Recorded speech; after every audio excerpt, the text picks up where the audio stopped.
প্রশংসা সমস্ত তারিফ ওই মহান আব্দুল আল্লাহ পাকের জন্য, যিনি আমাদেরকে অতি দয়া করে মায়া করে বিভিন্ন কাজকর্ম থেকে ফারাক করে এই নবীর মাদ্রাসা এসে বসার এবং তিনি কথা শোনার তৌফিক দিয়েছেন।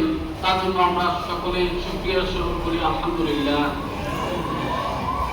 আজকের এই শিক্ষক ও অভিভাবক সম্মেলনে উপস্থিত আছেন আমাদের এই মাদ্রাসার মুহতামিম, সকলের মাথার মুকুট, এবং এই মাদ্রাসার মহাপরিচালক হযরত মাওলানা শহরের সাহেব উপস্থিত আছেন, এই মাদ্রাসার নায়েবে মুহতামিম এবং শিক্ষা পরিচালক হযরত মাওলানা নুরুল হক সাহেব, এবং আরো উপস্থিত আছেন এই মাদ্রাসার অন্যান্য শিক্ষকবৃন্দু এবং অভিভাবক ও অভিভাবিকা, এবং উপস্থিত আছেন আমার প্রাণপ্রিয় ছাত্র ভাইয়েরা।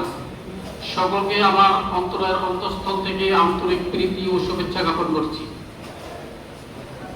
আজকের এই অভিভাবক সম্মেলনে কয়েকটি কথা বলার চেষ্টা করবো আমি, যেহেতু সময়ও কম।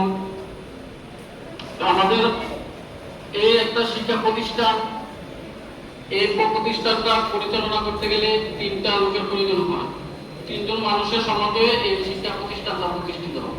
এক হলো শিক্ষক, আর হলো ছাত্র, আর হলো অভিভাবক। এই প্রতিষ্ঠানটা ছাত্রদেরকে শিক্ষিত করতে হলে আমরা সবাই জানি শিক্ষা তিন প্রকার। শিক্ষা তিন প্রকার হয়, একটা হলো শিক্ষা, আরেকটা হলো সুশিক্ষা, আরেকটা হলো কুশিক্ষা। শুধু শিক্ষা হইলেও তো না, শিক্ষাদের যে শিক্ষা করে তার দ্বারা কোনো কিছু আমরা উপকৃত হব না। উপকৃত হতে হলে আমাদেরকে সুশিক্ষা শিক্ষিত হবে।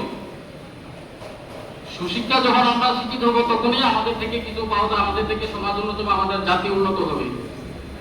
আর জাতির উন্নত, কোনো জাতির বা একটা জাতির উন্নত করতে হলে শিক্ষা হচ্ছে জাতির মেরুদণ্ড।